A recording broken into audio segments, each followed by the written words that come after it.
اهلا بيكم في سيك لينك. انا سيف لاشين، والنهارده جه ميعادنا مع الفيديو السادس من سلسله من الصفر للاحتراف. النهارده ان شاء الله بقى هيبقى فيديو بجد غير اي فيديو شفتوه عندي على القناه، وممكن كمان غير اي فيديو سمعتوه قبل كده في الوطن العربي بشكل عام. ليه بقى؟ النهارده احنا هنسطب نظام الكالي لينكس، بس بقى طبعا مش هنسطبه زي اي فيديو كده ان احنا مثلا وليكن هنشغله على الفي ام وير لوحده، ولا على الفيرتشوال بوكس لوحده، ولا حتى كنظام اساسي لوحده. لا، احنا النهارده ثلاثه في واحد. يعني هنخلي نظام الكالي لينكس، وكمان هنتكلم بشكل اوسع شويه عن فكره اللينكس اصلا وايه الفكره من ان احنا نسطب النظام ده بالذات. وهنتعامل بقى النهارده في كل الجوانب، من حيث بقى الفي ام وير والفيرتشوال بوكس، وكمان ازاي نسطبه كنظام اساسي. وكل حاجه من دول هنتكلم عنها بالتفصيل وبشكل عملي. عشان ما اطولش عليكم، يلا بينا نبدا على طول.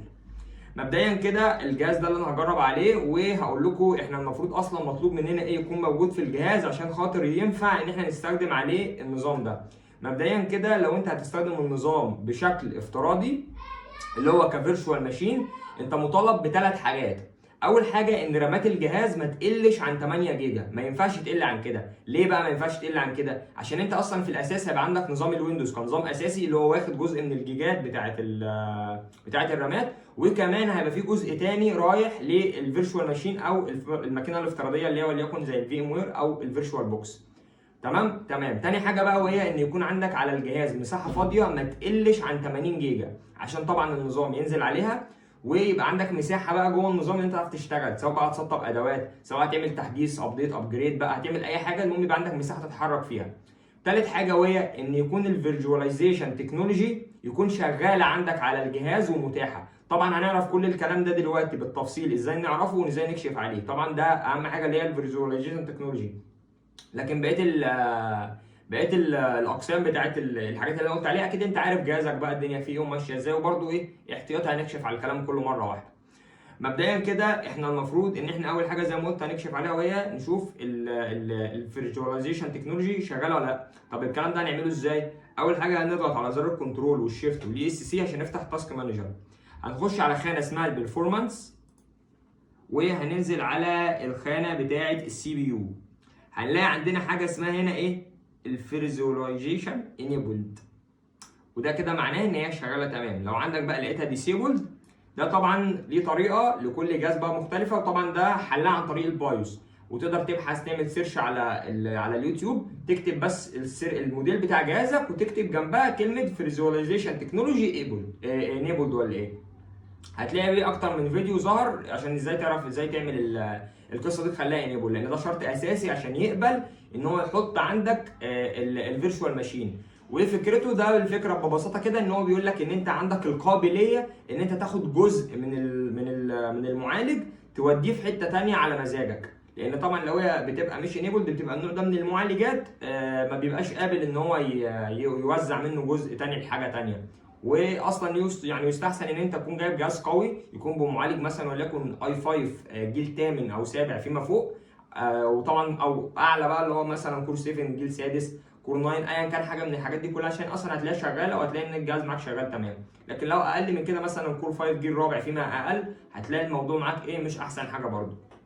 المهم طبعا بعد ما اكدنا على الميزه ان هي متفعله والدنيا تمام، طبعا يجي الدور على ايه دلوقتي؟ على اننا نخش نحمل الحاجات اللي احنا هنحتاجها. طبعا في حاجه مهمه تانية حابب اتكلم عليها قبل ما نخش نحمل الكلام ده.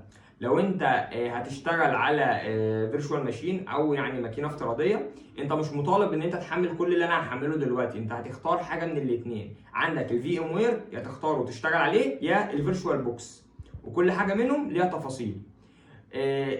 طبعا بالنسبه للماكينتين دول هم يعتبروا من افضل ماكينات الانظمه الافتراضيه على مستوى العالم. طب هل في فرق بينهم؟ طبعا في فروق، مش فرق واحد، فروق كتير كمان.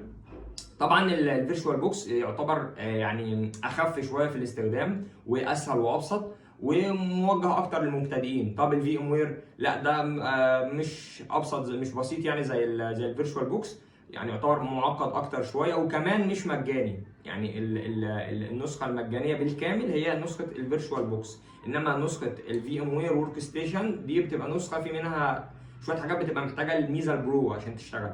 ولكن طبعا احنا النهارده هنشتغل في كل الحاجات اللي هنشتغل فيها هنجيبها من المواقع المخصصه ليها عشان تبقى النسخه امنه وما فيهاش اي مشاكل. المهم هنفتح طبعا جوجل تمام. وهنكتب في خانه البحث فايل CR، تمام، وهندوس انتر. هنلاقي عندك موقع فايل CR اهو، اللي هو ده يعتبر افضل المواقع اللي تحمل من عليها اي سوفت وير انت محتاجه بشكل امن تماما وبدون اي مشاكل. هتكتب في البحث هنا اول حاجه احنا محتاجينها طبعا اللي هي الفي ام وير، هتكتب كده وتدوس انتر. هيظهر عندك اهوت الفي ام وير ورك ستيشن، هتختاره اللي هو اول واحد اهو، تمام، وهتدوس دايركت داونلود زي كده. هتلاقي بدا عندك ايه في التحميل على طول بعد ما يعمل لك الجنريشن بتاع الداونلود لينك اهو، فتح زي كده. وهتدوس دوت بس ايه كليك دو داونلود، هتلاقي بدا التحميل معاك بالشكل اللي انت شايفه قدامك ده. طبعا انا محمله مسبقا فهلغي التحميل، انت بقى هتسيبه يكمل للاخر، وهننتقل بعد كده ايه للخطوه الثانيه. طبعا ده في حاله الناس اللي اختارت انها تشتغل على الفي ام وير. الناس بقى اللي هتشتغل على الفيرتشوال بوكس نفس الخطوه، هتكتب في الخانه بتاعت البحث فيرتشوال بوكس وتدوس برده انتر. هيظهر عندها اهوت اول نسخه اللي هي ال 7.2.4، هتدوس عليها. هتلاقي برده نفس الكلام، هتدوس على الدايركت داونلود، هيعمل لها الجنريشن بتاع الداونلود لينك. استنى بس كام ثانيه كده لحد ما يخلص ويجيب لك سكسسفول، هتدوس عليه كده. هتلاقي نفس الكلام برده ايه هيبدا يحمل دلوقتي في خلال ثواني. يعمل بس تشيك للداونلود وهتلاقيه بدا ينزل دلوقتي. ثواني ما نزلش، دوس تاني او نزل بس اهو. هيفضل برضو ايه هيحمل معاك. فانت ايه انت مطالب زي ما قلت لك تحمل يا ده يا ده، ما تحملش الاثنين. انا بحمل الاثنين انا وريت الناس ازاي تحمل الاثنين عشان الناس كلها تبقى عارفه، تمام. بعد كده طبعا احنا حملنا صح. بالمناسبه في حاجه انا نسيتها، الناس اللي هتشتغل بالفيرتشوال بوكس بعد ما هتضغط تحميل على الفيرتشوال بوكس نفسه هترجع خطوه بس لورا بالسهم بتاع التحميل. هتلاقي في كده خانه ظهرت، هتلاقي مكتوب اسمها داونلود اكستنشن باك تحت الداونلود بروجرام على طول. هتدوس عليها وبرده هتدوس دايركت داونلود عشان ينزل لك الاكستنشن باك مع البرنامج، لان ده شرط اساسي عشان الفيرتشوال بوكس يشتغل، مش هيشتغل لوحده. طبعا استنى برده يعمل جنريشن داونلود لحد ما يجيب لك سكسسفول، وهتدوس عشان تعمل تحميل. هتلاقي بدا يحمل معاك زي ما انت شايف كده بالظبط اهو. طبعا برده انا حملته مسبقا فهلغي. فده برده ايه حاجه حبيت انوه عنها لان انا كنت ناسيها. فطبعا زي ما قلت اللي هيشتغل على الفي ام وير هيحمل الفي ام وير لوحده، اللي هيشتغل على الفيرتشوال بوكس هيحمل الفيرتشوال بوكس والاكستنشن باك. طيب تمام، احنا كده حملنا البرامج اللي محتاجينها كلها. تاني حاجه بقى هنعملها هنخش على تحميل الكالي لينكس، النسخه اللي احنا هنشتغل عليها. طبعا هنخش على الموقع بتاع الكالي لينكس، هنكتب kalilinux.org، تمام، او هنكتب كالي لينكس بس ونعمل بحث. هنلاقي اول موقع يجي في وشنا بتاع الكالي لينكس، هنخش عليه وهنلاقي الخانه بتاعه الداونلود ظهرت في وشنا، هندوس عليها. طبعا هنختار الخانه بتاعه الفيرتشوال ماشين طبعا اهي، وفي الانستولر ايمج دي بتاعه الناس اللي هتسطبوا بشكل اساسي على الجهاز جنب الويندوز. بالمناسبه احنا النهارده هنسطبه بشكل اساسي جنب الويندوز، مش هنشيل اي حاجه، يعني هتسيب الويندوز زي ما هو موجود وهنسطب جنبه لينكس. الناس بقى اللي عايزه تسطبه نظام اساسي معايا هتختار بقى الانستولر ايمج وهتحمل اخر نسخه. طبعا بقى بالنسبه للناس اللي هتحمل الفيرتشوال ماشين هتختار الخانه بتاعت الفيرتشوال ماشين زي كده. وعندك طبعا بيقول لك ايه او الخانه بتاعت الفي ام وير ده اللي عايز يحمله الفي ام وير، والخانه بتاعت الفيرتشوال بوكس اللي هيشتغل على الفيرتشوال بوكس. هتدوس على السهم بتاع التحميل سواء ده او ده، هتلاقيه بدا يحمل معاك زي كده مثلا وليكن، او ده مثلا بتاع الفي ام وير اهو، هتلاقيه بدا يحمل معاك بالشكل ده. طبعا انا قلت زي ما انا قلت حملت كل الحاجات، فانا ايه مش هحملها تاني. برده نفس الكلام للفيرتشوال بتاع الفيرتشوال بوكس، ادي هيحمل برده معاك اي حاجه فيهم هتدوس عليها تلاقيها حملت على طول. بالنسبه برده للناس اللي عايزه تحمله للنظام اساسي هتختار بقى المره دي على الانستولر ايمج، هتلاقي جاب لك اللي هو النسخه بتاعت 2025.3. هتدوس برده على السهم بتاع التنزيل ده اللي هو بتاع انستولر كده اهو، وهتلاقي بدا يحمل معاك على طول. يعني من الخطوات سهله مش صعبه. بس نلغي بقى كل الكلام ده كده. دلوقتي بقى جه ميعادنا مع الشغل العملي. طب وقبل ما نبدا بقى في حته التسطيب، في حاجه مهمه كنت حبيت اتكلم عنها. هو احنا ليه اصلا اخترنا نظام الكالي لينكس دونا عن بقيه توزيعات اللينكس الثانيه؟ ده بالنسبه للناس اللي عارفه اصلا ان في حاجه اسمها توزيعات لينكس، واللي ما يعرفش برضه هفهمكم يعني ايه دلوقتي فكره توزيعات اللينكس من بابها. مبدئيا كده احنا اخترنا النظام عشان هو في حاجه اسمها الاي اي او اللي هي الاول ان وان. ببساطه شديده هو التوزيعه الوحيده اللي مجمعه كل حاجه تخص البنتريشن تيستنج في مكان واحد. يعني مش هتغلبك، مع ان على فكره انت ممكن تشتغل من اي توزيعه لينكس مهما كانت، سواء باروت سواء الكالي سواء اوبنتو سواء ديبيان. واقول لك على حاجه كمان تظهر، انت ممكن تشتغل من الماك ومن الويندوز، يعني ده ملوش علاقه، الادوات كلها موجوده على كل الانظمه. ولكن طبعا احنا بقى ايه، بنحب نتعامل مع المبتدئين بشكل معين، وهو ان انت تكون الدنيا اسهل معاك شويه، انت معاك نظام تشغيل شايل كل حاجه، فانت مش هتتغلب في اي حاجه. نيجي بقى دلوقتي عشان ما اطولش عليكم نبدا في التسطيب على طول. بعد طبعا ما هتنزل عندك ايه البرامج والانظمه، قبل ما تسطب بقى الانظمه هتسطب البرامج. اول حاجه مثلا نيجي على الفيرتشوال بوكس زي كده، هندوس عليه دبل كليك، هيظهر لنا زي كده، هنختار يس، هيبدا يحمل معاك زي ما انت شايف كده، وهي تديله ثانيتين بس كده بس. وهتدوس بقى ايه تسطيب عادي جدا، نيكست نيكست، مفيش اي حاجه هتعملها، هتفضل تدوس بس نيكست يس نيكست نيكست انستول بس، ده مش مطلوب منك اكتر من كده. سيبه يحمل لحد ما يخلص، وبعد كده بقى ايه، طبعا ده بالنسبه للناس اللي هتشتغل على الفيرتشوال بوكس زي ما قلت. الفيم وير ثواني بس يخلص تسطيب وهوري لكم الفيم وير دلوقتي. تمام جدا اهو، سطب زي الفل. وحتى لو خدت بالك بص الاكستنشن باك شكلها اتغير عشان النظام بتاعها اتسطب. طبعا هنخبط عليها برضو دبل كليك هي كمان، وهندوس انستول، ننزل تحت كده شويه وندوس اي اجري بس كده. كده احنا تمام جدا، والناس اللي هتشتغل على الفيرتشوال بوكس كده الفيرتشوال بوكس جاهز تماما لاستقبال الكالي لينكس. نخش بقى على تاني برنامج وهو الفيم وير. طبعا هنيجي على الملف بتاع الفيم وير، انا كنت حاطه هنا ثواني، راح فين؟ اكسبلويتابل، ايوه اهو الفيم وير ورك ستيشن. طبعا ده بقى هنفك ضغطه، هندوس على اكستراكت فايلز عشان يبقى نازل لوحده في ملف. تمام، هيطلب منك باسورد، هتدخل 1 2 3 وتدوس اوكي، هتلاقيه بيفك معاك في الضغط بالشكل ده. تمام، اتفك تمام وعمل الملف اهو بتاعه. هنخش على الملف بتاع الفي ام وير زي كده. تمام، هتلاقي عندك ايه في ام وير ورك ستيشن فولد، هندوس كده عليه ضغطتين عشان نفك الضغط عشان سوري عشان نسطبه. هيجي لنا برده نفس الرساله بتاعت الامان، هندوس يس، هتلاقيه يبدا يسطب معاك على طول. نقفل دي دلوقتي لحد ما نخلص تسطيب. اهو بص هيجي لك بريبيرنج دلوقتي، بس هيجي نفس الموضوع برده بتاع تسطيب الفيرتشوال بوكس، نيكست نيكست نيكست لحد ما يخلص. اهو مش هيطلب منك اي حاجه هنا. بس بالمناسبه لو فيها بعض الناس اللي هتيجي تسطبه هيطلب منها حاجات زي الدوت نت والحاجات اللي هي بتاعت الران تايم والحاجات دي، اي حاجه طلبها منك هتدوس بس عليها تحميل، هيبعتك على طول على الموقع، هتدوس تحميل وتسطيب هتلاقيه سطبها معاك في خلال ثواني. ده لو حد طلب منه حاجه على جهازه، اللي هم الناس اللي مش مثبته الدوت نت والران تايم. تمام، وهيخلص معاك تسطيب زي ما انت شايف كده دلوقتي قدامك في خلال ثواني، وهتلاقي الاثنين كده بقوا جاهزين لاستقبال الكالي لينكس.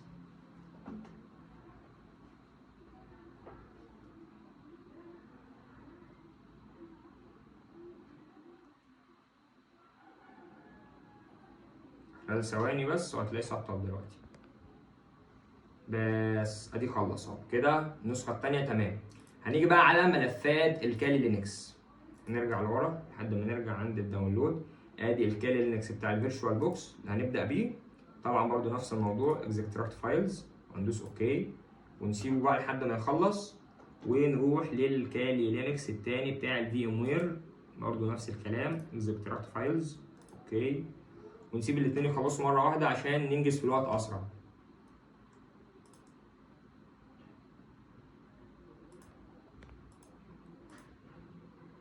اهو جنب بعض اهو عشان الكل يبقى شايف، الناس اللي عايزه تسطب ده والناس اللي عايزه تسطب ده.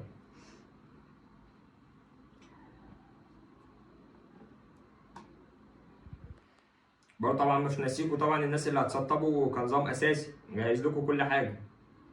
وبالمناسبه بقى وانتوا قاعدين كده معايا على الفيديو، اللي ما حملش برنامج روفوس اللي هو ده يخش يحمله. وبرضه لو عايز يحمله هتحمله ازاي، تخش على كروم كده وهتكتب في السيرش روفوس داون لود وتعمل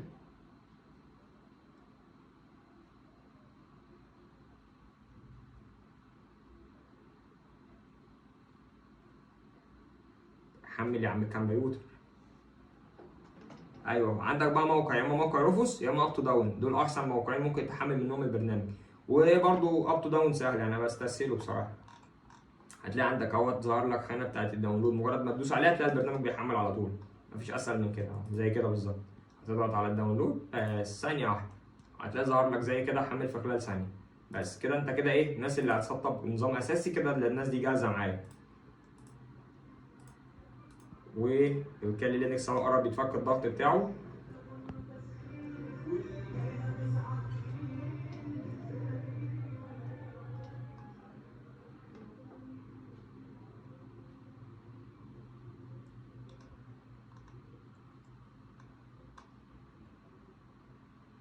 معلش بقى الملفات بتاخد وقت شويه عشان هي حجمها كبير.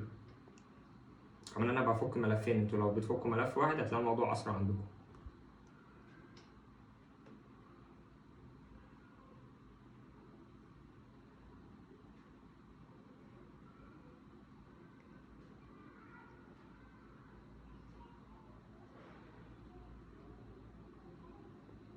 يلا يا عم شد حيلك بقى، عايزين نكمل.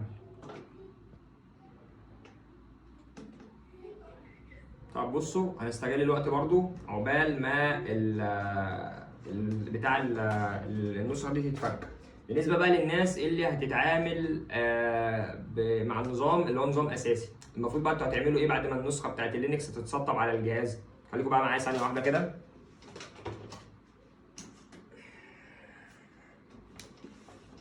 هتجيبوا فلاشه زي دي. طبعا بالنسبه الفلاشه تكون اول حاجه فاضيه، معلهاش اي حاجه مهمه بالنسبه لك لانها للاسف هتتفرمط، ومساحتها ما تقلش عن 8 جيجا فيما فوق، يعني مثلا 8 او 16، اوبشن من الاثنين. هتركب الفلاشه في الجهاز بتاعك، تمام، زي كده. وهتعمل ايه بقى بعد ما تركب الفلاشه؟ هتروح على برنامج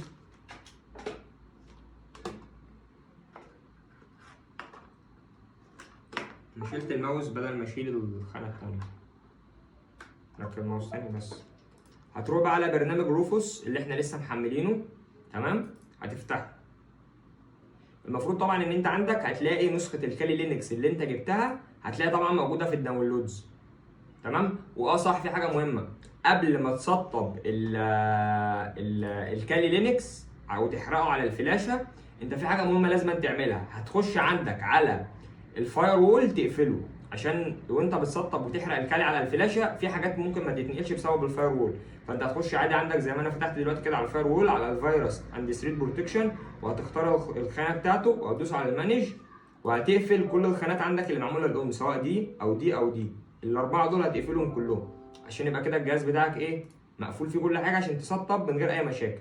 بعد كده طبعا هتلاقي البرنامج فتح بالواجهه اللي انت شايفها قدامك دي. هتدوس على خانه سيلكت، وهتختار الملف بتاع الكالي لينكس اللي زي ده، الايزو اللي هو نازل عندك. طبعا مالكش دعوه بالنسخه بتاعتي، انت هيبقى عندك نازل ان عندك النسخه بتاعت 2025.3. هتدوس عليها بس 2 كليك، هتلاقي ثانيتين بس كده بيعمل لك سكان للنسخه، تمام. وتسيب الاعدادات زي ما هي، ما تغيرش فيها اي حاجه. البارتيشن سيم هتخليه ام بي ار زي ما هو، وهتخلي كل حاجه زي ما هي. هتدوس بس على كلمه ستارت، هيطلب منك الخانتين دول، هتسيبه برده بنفس الخيار على ايزو، وتدوس اوكي وتعمل يس. بس مش مطلوب منك تعمل اي حاجه تانية اكتر من كده. بس كده هيبدا يحمل زي ما انت شايف كده لوحده بدون اي مشاكل. استنى بقى لحد ما يخلص. winning all data on device will be destroyed. ايوه يا عم ماشي والله عادي. انت مش مصدقني ليه؟ انا مصدقك، انا مصدق نفسي والله، عارف ان هو هيتعمل destroyed. خلص. شوف بقى الملفات اللي بتتفك، هيقربهم هانت. واحد 93 وواحد داخل على 90. والله الجهاز ده يشكر بصراحه، يعني وانا محمل عليه بزياده كده. يعني فكره ان انا اخليه يعمل 3 عمليات في مره واحده، ده هو لو بيرد كان هيقول لي كلام مش كويس. طبعا بهزر ده حبيبي. يا ترى مين اللي هيخلص الاول عشان نبدا بيه؟ اكيد طبعا بتاع الفيرتشوال بوكس، معروفه يعني.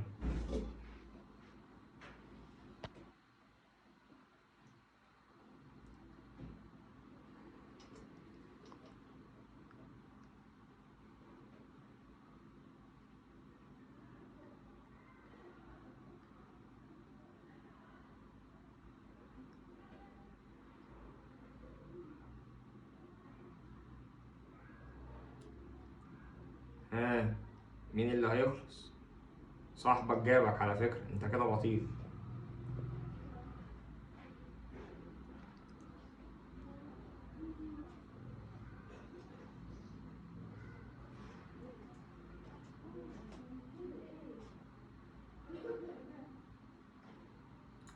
شكل بتاع الفيو مور اتعصب فجري بسرعة سبق صاحبه لسه خف وفضل مستني مكانه.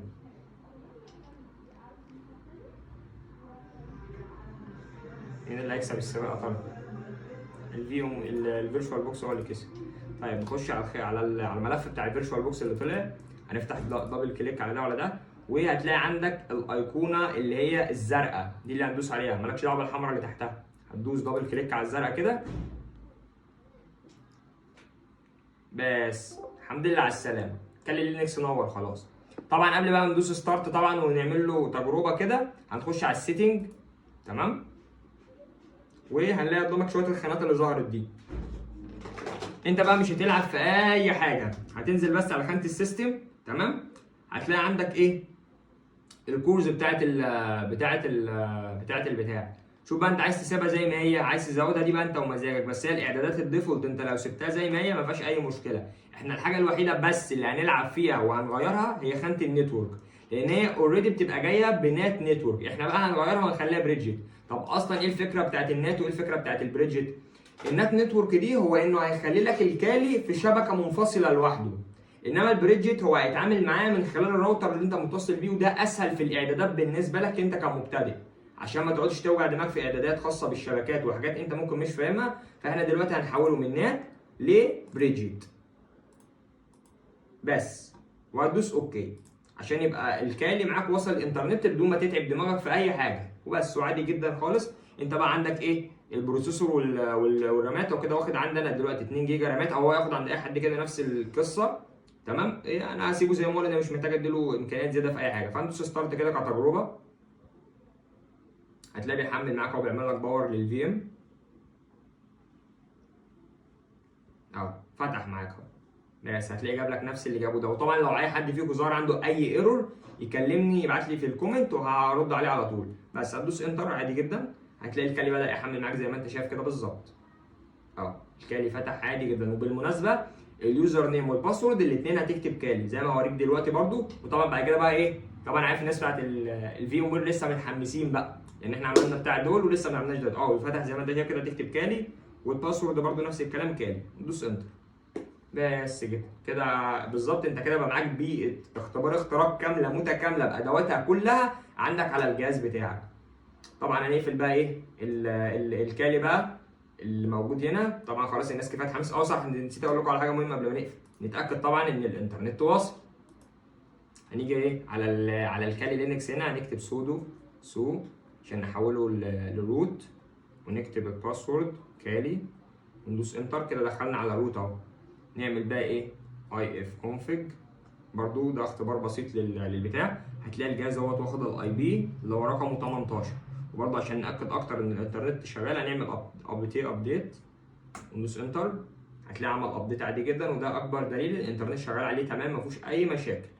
استنى بقى خلاص يعمل الابديت وبعد كده نقفل ده عشان نخش بقى على تاني خطوه، وهي اننا نسطب الكالي لينكس على الفي ام وير.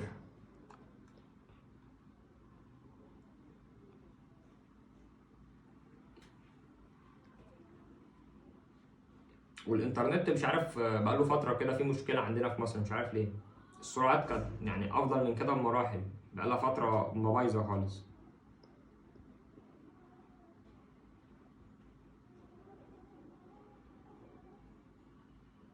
طبعا بقى بعد ما نخلص التسطيبات النهارده ان شاء الله كلها، هنخش بقى في شويه جولات في جوه الكالي لينكس، هتبقى حاجه عظمه فعلا بجد. العملي بقى كله بعد كده هيبقى جاي. احنا كده يعتبر خلصنا الشغل النظري كله، وهو قرب يخلص الابديت عشان نكمل. انا بصراحه انا متحمس اكمل اكتر منكم.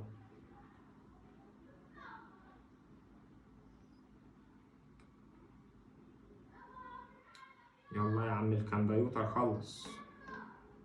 ايوه او خلص يعتبر.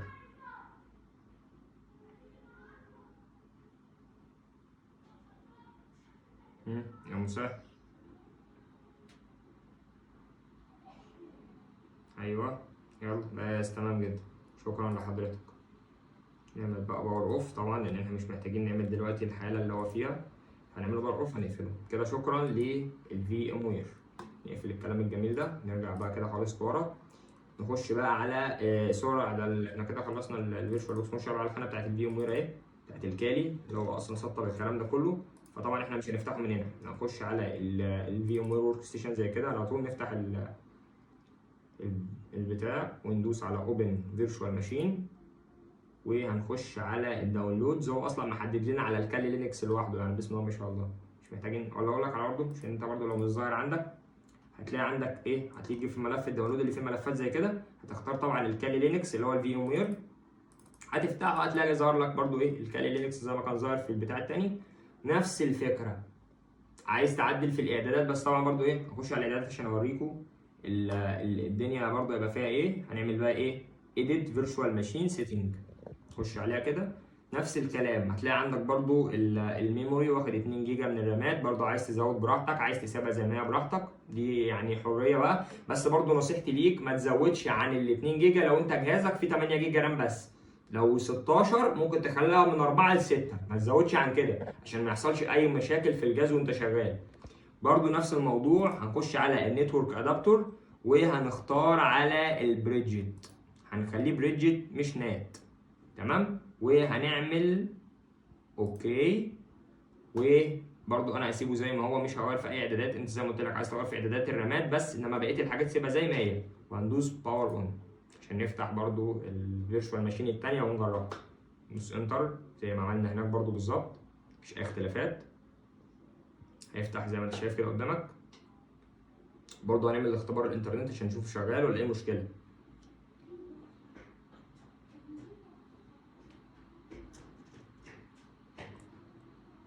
اهو كان فتح برضه اهو في ثواني، مفيش اي مشكله.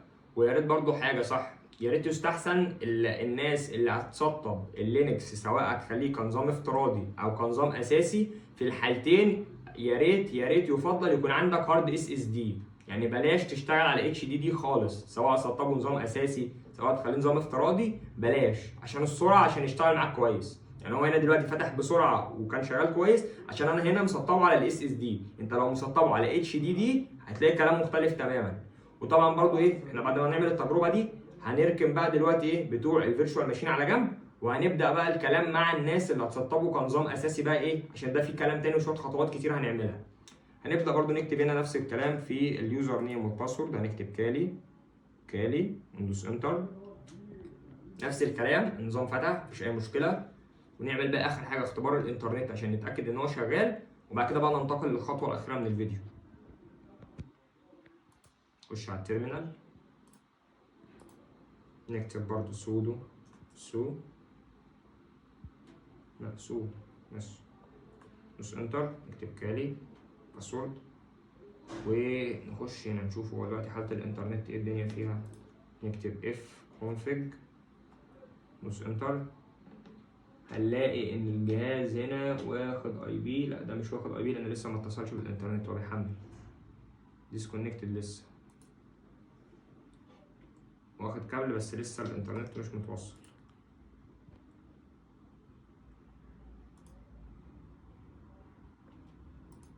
طب ايه اهو اشتغل يا عم.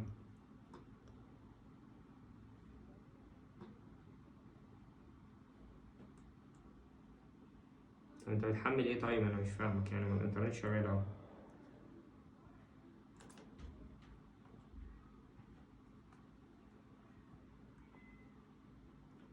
طيب الظاهر ان في مشكلة في الاتصال. ثانية بقى هعيد تحميله. باور اوف تاني. نفتح في ام وير. خش على الكالي. نعمل الاعدادات تاني، مش دي، edit virtual machine. خش على النتورك ادابتور. اما نشوف كده تمام، خلينا كده نشوف الدنيا فيها ايه. نعمل باور اون.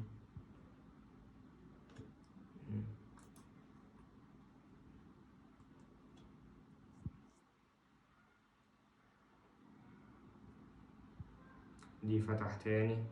نشوف بقى المرة دي الإنترنت هيبقى وضعه إيه. نكتب برضو كالي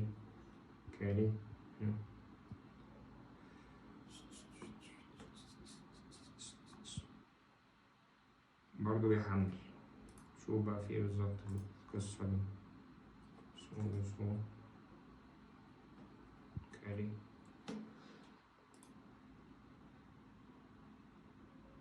هو ممكن يكون عامل كراش عشان أنا حاطط الاتنين مع بعض تقريبا أو حاجة، بس هو في العادي يعني لو حد فيكم مسطب أي نسخة منه لوحده هتلاقيها شغالة معاه عادي. if config. طيب الباشا مش واخد اي بي لان لسه الانترنت مش شغال. طيب ماشي، عشان ما نطولش على الفيديو لحد بقى ما احل انا القصه اللي انا فيها دي، انتوا كده النظام شغال والدنيا تمام. لو في اي مشكله وقفت مع اي حد في التسطيب، طبعا اللي هو بيسطب حاجه لوحدها يبعت لي في التعليقات وارد عليه على طول ايه، احل له القصه. فدلوقتي احنا هنقفل دي عشان بقى ننتقل لاخر مرحله عشان ما اطولش الفيديو اكتر من كده، اللي هي المرحله بتاعت الناس اللي هتسطب النظام كنظام اساسي. مبدئيا كده طبعا زي ما قلت انتوا كنتوا المفروض بتحرقوا النسخه زي كده، اللي بعد ما تخلص بقى حرقها وتجيب لك الفلاشه تمام، هتعمل ايه بقى مطلوب منك؟ طبعا زي ما قلت انت يكون عندك اس اس دي وفي مساحه ما تقلش عن 100 جيجا فاضيه، يعني يستحسن فيما فوق ال 100 جيجا. يعني مثلا وليكن انت تكون جايب هارد 256 جيجا اس اس دي تقسمه نصين، ده طبعا شرط اساسي لو انت هتشغل اللينكس جنب الويندوز، تمام؟ فانت هتعمل زي ما قلت لك، هتعمل ايه؟ هتعمل الاس اس دي هتقسم نصه للويندوز اللي هو اصلا كده كده انت اوريدي متسطب عندك الويندوز، والنص الثاني هتخليه فاضي معلوش اي حاجه حرفيا، اقل حاجه خالص 100 جيجا ما تقلش عن كده. هتعمل ايه بقى عشان تخلي الجزء ده جاهز ان هو يستقبل اللينكس؟ هتخش على الخانه الايقونه اللي هي بتاعت زيس بي سي اللي عندك، هتختار تدوس كليك يمين وتدوس مانج، تمام؟ عشان تخش على اعدادات الهارد، وهتدوس على ديسك مانجمنت. هيظهر لك اجزاء كتير زي كده.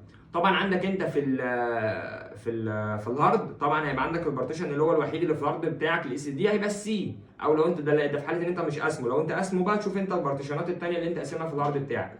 المهم هتيجي على الجزئيه اللي انت عايز تخليها ان هي مش يعني ان هي تكون فيها جزء فاضي اللي هو بتاع لينكس. هتدوس كليك يمين على البارتيشن اللي هو وليكن البارتيشن اللي انا ادوس عليه ده وليكن عندك انت هتدوس في السي، مالكش دعوه بيا انا، او برضه انا ممكن ادوس على نفس البارتيشن عندك لان كده مش هقطع حاجه، انا عندي كل حاجه جاهزه لوحدها في اجزاء ثانيه، لان انا اصلا الجهاز عندي شغال بالنظامين. المهم هتدوس على خانه اسمها شرينك فوليوم، هتدوس عليها كده هتلاقي بدا يحسب كده شويه وقت لحد ما هيظهر لك الاختيار اللي هيظهر لك دلوقتي ده. هيشوف بس الايه المساحات المتاحه عندك عشان ان هو يقدر يقطعها من الهارد، هيظهر لك الخانه بالشكل ده. طبعا بعد انت ما يظهر عندك الجزء الفاضي ده اللي هو ظاهر عندنا 61806، انت عندك انت خليه اقل حاجه يكون 110000 يكون فاضي. طبعا انت لو عندك مساحه فاضيه، انا عندي عشان مفيش مساحه تكفي فاضيه اصلا، فانت لو انت عندك المساحه فاضيه تمام هتلاقي عندك ايه ال 110000 متاحين عادي، هتدوس بس على خانه شرينك كده هتلاقي اسمهم لك على طول. بعد بقى ما يتقسموا هتلاقيهم ظهروا عندك في خانه لونها اسود، يعني وليكن زي ما هتظهر دلوقتي كده. ثانيه هوري لك، ركب بس الهارد اللي انا كنت خاله عشان التسطيب، تمام؟ هيركب كده ثانيه بس. ايوه شايف انت الجزئيه السوداء اللي ظاهره تحت دي اللي هي مكتوب عليها انلوكيتد، هتلاقيها ظاهره عندك زي كده بالظبط، تمام؟ في حاله بقى ان الفلاشه خلصت وانت خلصت الجزء بتاع الشرينك كده، انت كده جاهز للتسطيب. هتعمل ايه بقى؟ هتعمل ريستارت سواء للكمبيوتر او لللابتوب. دلوقتي طبعا هيجي دور تسطيب اللينكس بشكل اساسي. هنفتح الجهاز اللي هنسطب عليه كده، طبعا بعد ما حرقنا على الفلاشه النسخه وجهزنا الجزء بتاع التسطيب. اول جهاز يفتح هندوس على F12 عشان نفتح البتاع. ثانيه واحده عشان هو ما جاتش بالغلط، نجرب تاني. ندوس F12 وهو بيشتغل تمام زي كده اهو الزرار بتاع F12 هيفضل متكتك كتير لحد ما يجيب لنا القايمه اللي هتظهر دلوقتي، اللي هي القايمة بتاعة البوت لودر.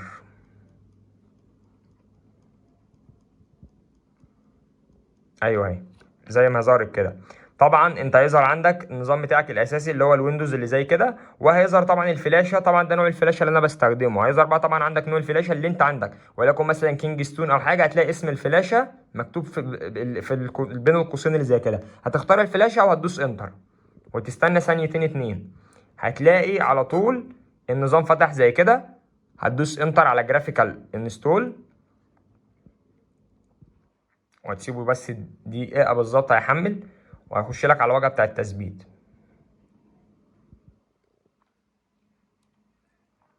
هيجي لك زي ما انت شفت كده بالشكل ده.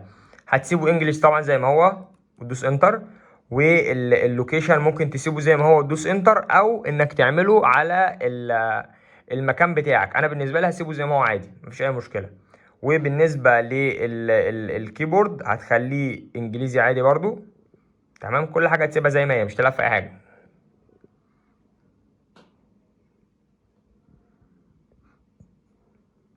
استنى بس عليه دقيقه واحده كده، بس تلاقيه بيكمل زي ما انت شايف كده معاك.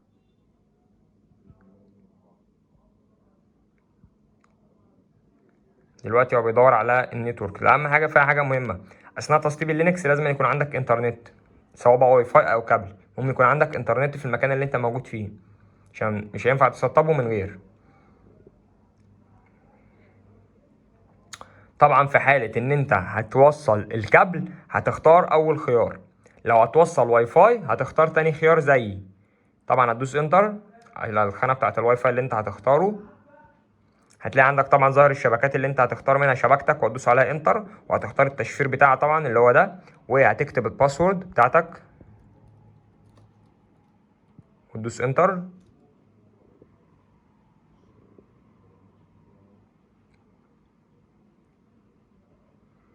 وهتسيبه كده ثواني بس يحمل لحد ما يجيب الشريط لاخره.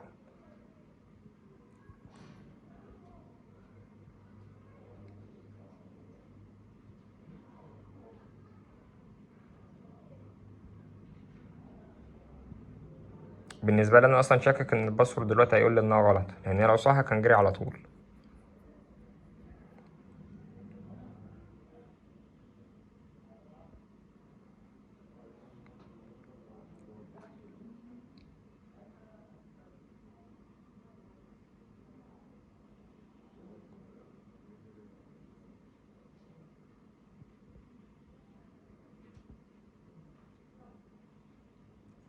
طبعا انا خلاص عرفت انها غلط. عرفني طيب، انت هتفضل تجري ولا هتطلع صح ولا ايه؟ تمام، انا عارف، انا عارف ان هي غلط. احنا اسفين، اسفين حضرتك. كده بقى المفروض انها صح.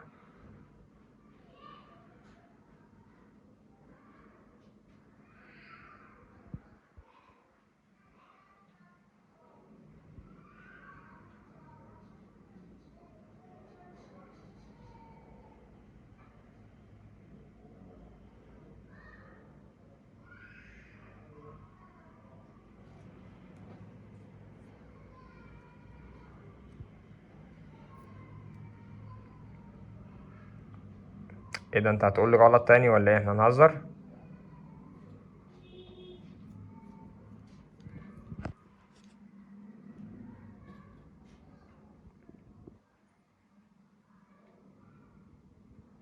طيب نقل غلط تاني بقى، افتح الشبكة التانية عشان انا زهقت.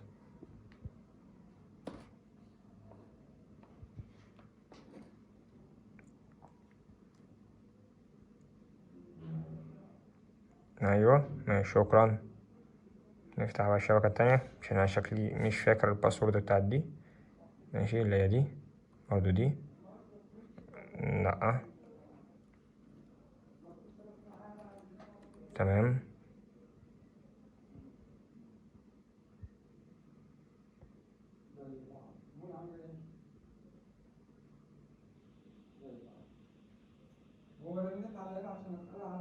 ايه طيب، مش هننجز ولا ايه؟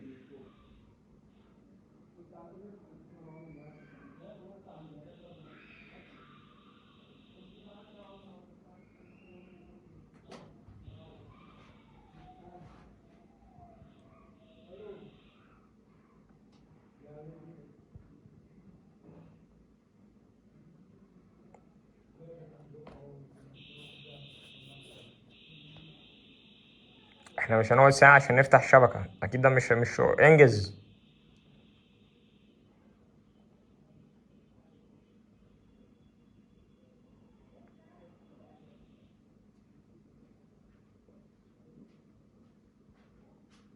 ماشي، شكرا. شكرا حضرتك، شكرا جدا. فيلير. ماشي. اهو. طيب ندخل كده اهو اهو اهو. تمام تمام. يلا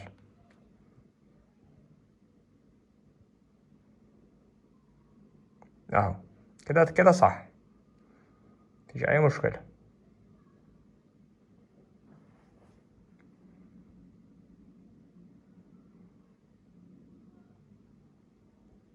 استنى بقى ثواني لحد ما يخلص الكونفيجريشن بتاع سعادته.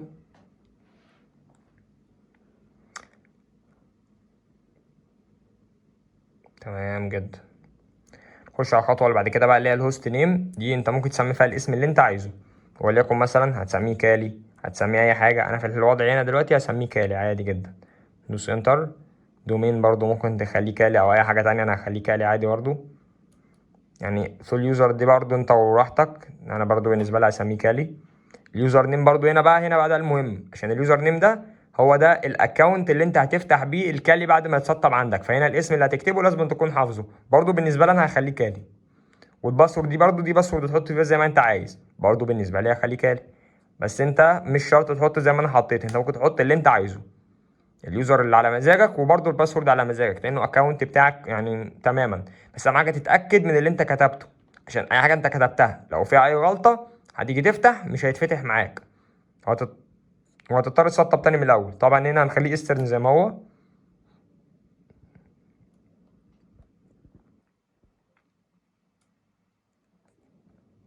تمام جدا. هنا بقى دي اهم خطوة في الموضوع كله، عشان اي غلطة في المكان ده هتبوظ الدنيا خالص، لان احنا هنا هنخش على تقسيمة الهارد.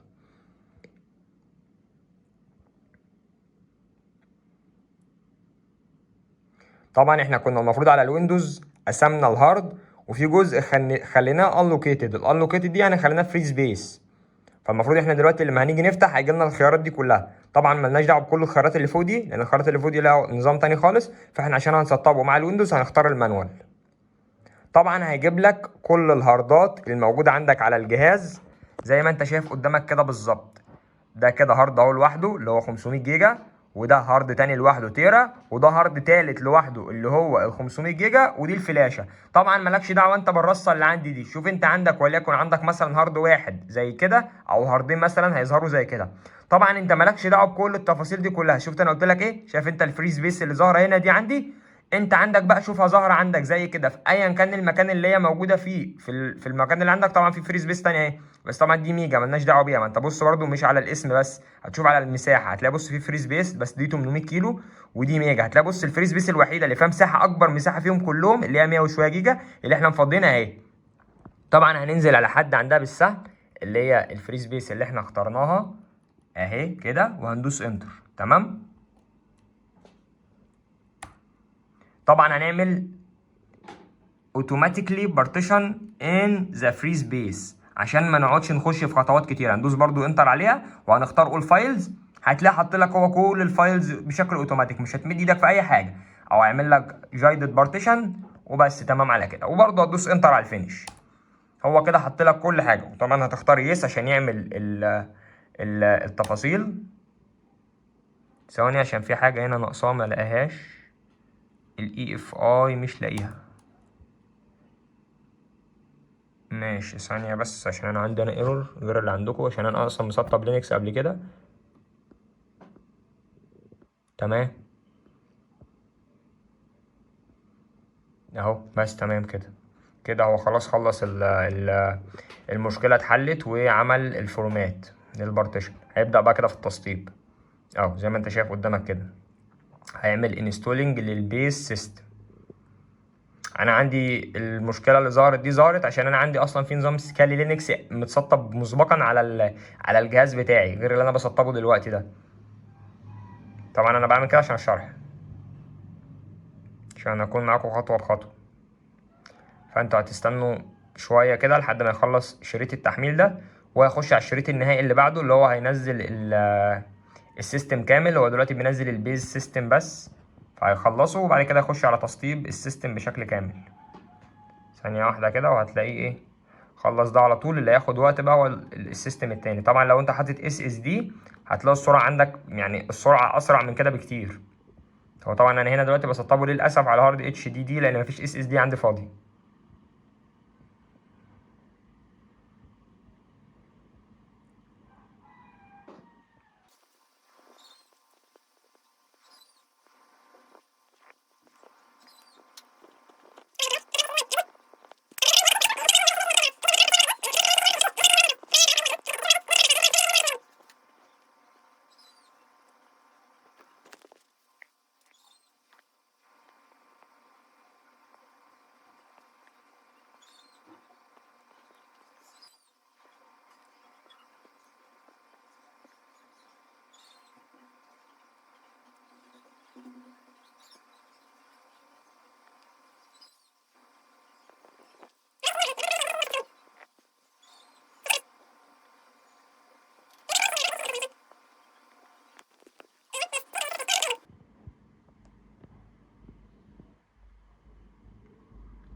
هنا بقى ده الشريط اللي فيه بعض الاختيارات المهمة جدا اللي لازم نختارها بدقة، عشان اي بقى خلل هنا ده بقى اللي ايه النظام نفسه.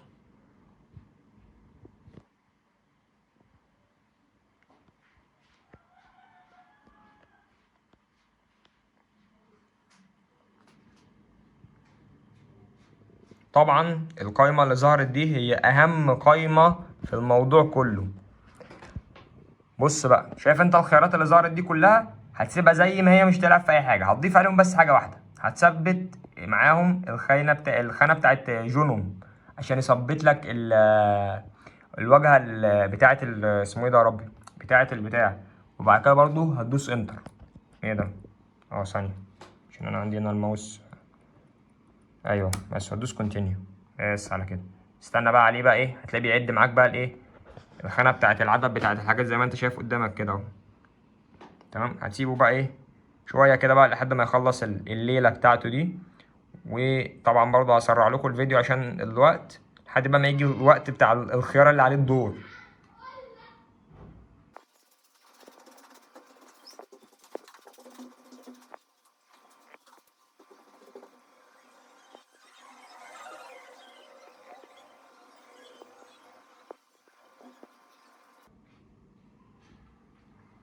تمام، هنيجي بقى على الخانة بتاعت الخيار دي، هنختار فيها الخيار اللي تحت اللي هو اللايت تي ام وندوس انتر.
طبعا بعد مرور نص ساعة واكتر من الانتظار احنا وصلنا لحد المرحلة دي الحمد لله. طبعا بقى اللي كان قاعد انتظر زي اللي بالنسبة للناس اللي ما عندهاش اس اس دي يعني، فربنا يكون في عوني وفي عونهم الحمد لله يعني. دلوقتي طبعا احنا يعتبر خلصنا الخطوة المهمة من التسطيب. بعد طبعا مرور الوقت بقى والانتظار لحد ما الشريط يخلص هيظهر اخر اختيارات، ودي طبعا برضو تعتبر من اهم الخيارات اللي هتظهر دلوقتي. اللي هتخلينا خلاص بقى يعتبر نقفل الجيم بتاع التثبيت، وبعد كده بقى طبعا نبدأ في الاستخدام ان شاء الله. ناخد بالنا بقى من الاختيارات اللي هتظهر دي عشان خاطر الموضوع مهم جدا. سرع لكم طبعا الحتة دي برضو لحد بقى ما يظهر الاختيار المطلوب.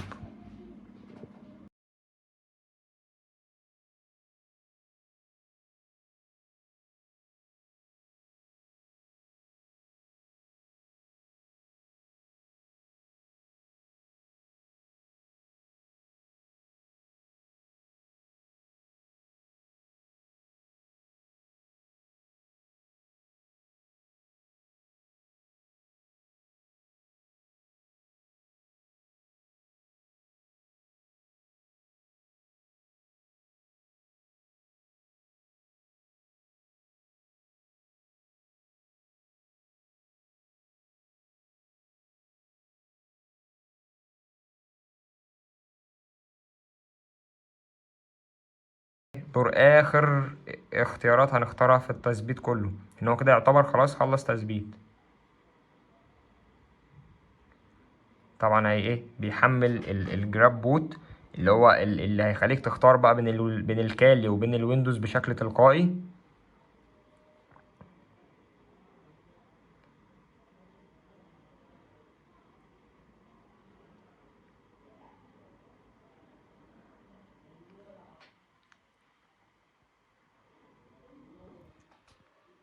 ما انا عندي جراب بوت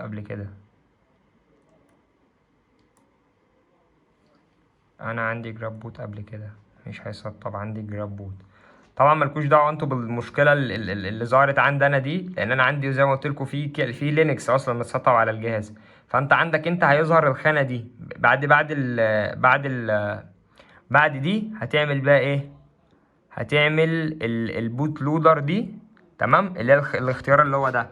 هتحط ايه بقى؟ هتختار عندك الاختيار بتاع الهارد اللي انت واخد منه قطعه، اللي هو بتاع الاس اس دي. تمام، اللي هو اللي احنا كنا واخدين منه قطعه وسطبنا عليها اللينكس. هتدوس هتختار، هيقول لك ايه؟ عايز تثبت البوت لودر ده اللي هو الجراب بوت ده، عايز تثبته فين؟ هتختار الهارد بتاع الاس اس دي او الاتش دي، المهم يعني الهارد اللي انت مسطب عليه اللي هو دلوقتي بقى عليه الويندوز واللينكس مع بعض، هتختاره هو نفسه. هيسطب معاك وهيكمل معاك وهتظهر الاختيار ده في الاخر. تمام، هيجيب لك بعد كده الخيار ده اللي هو finishing the installation. تمام، هيظبط لك بقى الدنيا كده في الاختيارات اللي زي دي زي ما انت شايف كده بالظبط.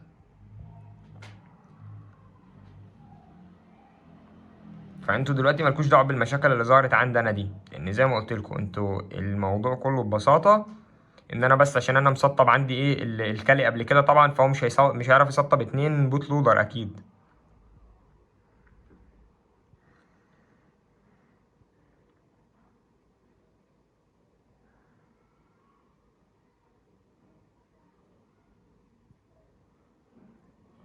ثواني بس كده وخلاص، كده يبقى يعتبر النسخة اكتملت خلاص. وطبعا لو انتوا بقى مشيتوا بالخطوات اللي انا قلت عليها اللي هي اللي ما عرفتش انا اعملها عندي هنا عشان الايرور اللي ظهر، عشان طبعا بسبب ان في نسخة تانية، هيفتح معاكم بقى بالشكل اللي انتوا هتشوفوه لما يخلص دلوقتي ويفتح عندي. طبعا عندنا اللي هو بقى ايه كجهاز اللي هو متسطب عليه بقى. بس تمام، هتدوس بقى ايه؟ يقول لك تمام كده اللي هو كونتينيو. بس هو كده خلاص خلص كل حاجة. خلاص، بس الشريط ده بس مجرد ما يظهر عندك الشكل اللي انت شايفه ده وضلم كده، هتخلع الفلاشه من الكمبيوتر زي كده. تمام، وهتستناه يفتح. وهو بيفتح بقى هيظهر عندك اللي انت شايفه ده. الخيار الاول اللي هو مكتوب عليه كالي لينكس جنو ده بتاع الكالي، والتالت بتاع الويندوز. عايز الكالي طبعا هتدوس كده انتر على الكالي لما تعوز تفتح الكالي. اهو ده كان تجربه عمليه اهو قدامكم. الكالي هيفتح دلوقتي في خلال ثواني، هيفتح بالشكل اللي انت شايفه قدامك ده، وهيحمل كده طبعا عادي جدا. زي ما برضه نفس فكره بقى الايه الفيرتشوال ماشين اللي احنا كنا عاملينها من شويه، بس المره دي طبعا ايه هيبقى بشكل مختلف. طبعا هيجي لك إيه نفس المربع ده تكتب فيه اليوزر بتاعك والباسورد، زي ما انا هعمل دلوقتي كده. ثانيه واحده هكتبه. بعد ما تكتب طبعا اليوزر والباسورد اللي انا قلت لك اعمله وما بتنساهمش، هتلاقي الكالي فتح عندك زي ما انت شايف كده. وهتلاقي بقى كل حاجه فيه شغاله بقى، الانترنت والدنيا فيه تمام، مفيهوش اي مشكله. تمام، وبكده طبعا نكون نهينا الحلقه بتاعت النهارده، واتمنى تكون الحلقه عجبتكم. ولو وصلت لحد هنا ما تنساش تعمل لايك وفولو الفيديوهات اكتر، واعمل شير للفيديو، يمكن حد يستفيد كمان، هو كمان يكون عايز يعرف ازاي يسطب النظام. واشوفوا فيديوهات جايه، والسلام عليكم ورحمه الله وبركاته.